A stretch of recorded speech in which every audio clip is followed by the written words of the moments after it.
whakahira tēnei.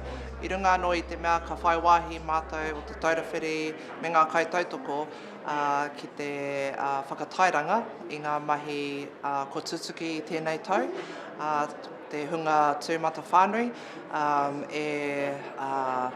nākau nui ana ki tō tātou reo kia kōrero hia i roto i te tau. Nō reira, he pōpai tēnei, kia kite he hanga tino nā momo kaupapa i puta i te tau, ka mutu he whakanui hoki a rātou. Koina pia tētahi āhuatanga pai o ēnei momo kaupapa, ka kite atu i te koi o te hinengaro o ētahi ki te kimi huarahi hei hāpai ake i tō tātou reo, kia kōrero hia tō tātou reo i ngā wā katoa, i ngā wāhi katoa.